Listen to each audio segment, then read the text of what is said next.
Saudara, Polisi Resort Aceh Jaya melakukan pengungkapan kasus tindak kriminal pencurian yang terjadi di Kabupaten Aceh Jaya. Dalam pengembangan kasus ini, personil Reskrim Polres setempat berhasil menangkap 4 tersangka tindak kriminal pencurian ternak dan perdagangan senjata api ilegal. Sebanyak 4 tersangka tindak kriminal yang selama ini sangat meresahkan warga Kabupaten Aceh Jaya berhasil ditangkap oleh pihak Satuan Reserse Kriminal Polres Aceh Jaya.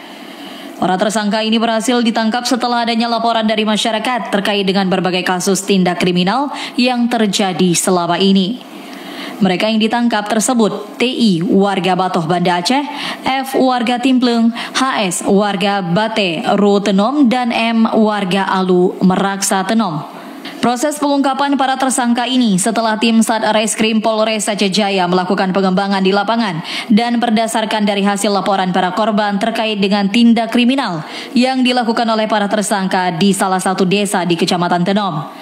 Bahkan dari pengembangan petugas, 1 diantaranya dari 4 tersangka terlibat dalam perdagangan senjata api ilegal dan kasus tersebut telah ditangani oleh pihak Polda Aceh untuk pengembangan lebih lanjut.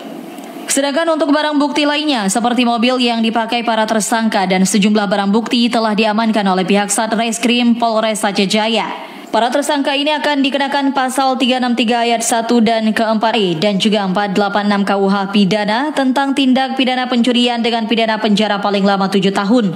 Kapolres Aceh Jaya AKBP Andi Sumarta menyatakan para tersangka kecuali TI dari Banda Aceh adalah warga Kabupaten Aceh Jaya yang terlibat dalam kasus pencurian ternak. Sementara dari hasil investigasi, 1 dari tersangka inisial HS terlibat dalam penjualan senjata api ilegal tanpa izin.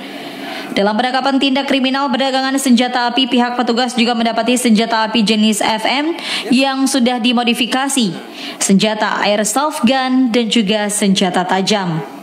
Kami Polres Aceh Jaya dalam hal ini saya memberikan apresiasi yang tinggi kepada Satreskrim Polres Aceh Jaya yang sudah berhasil dalam waktu singkat berhasil mengungkap pencurian ternak. Ini pencurian ternak ini kita ungkap kurang dari 1x24 jam. Pelakunya itu ada seperti rekan kalian ada 4. Pelakunya ada 4. Pertama kita tangkap 1 dalam waktu dekat, hitungan jam kita tangkap lagi. Pokoknya beriringan dalam waktu hitungan jam kita bisa berhasil menangkap semua. Terkait dengan berhasil pengungkapan kasus kriminal yang meresahkan pihak kepolisian, dari Polres Aceh Jaya sangat mengapresiasi peran serta masyarakat dalam memberikan informasi krusial untuk menegakkan hukum. Dalam hal ini, Kapolres setempat juga menegaskan komitmen untuk menjaga keamanan di wilayah Aceh Jaya agar tetap tercipta rasa aman di tengah masyarakat dari berbagai kasus tindak kriminal yang meresahkan. Dari Aceh Jaya, Musliadi, TVRI Aceh melaporkan.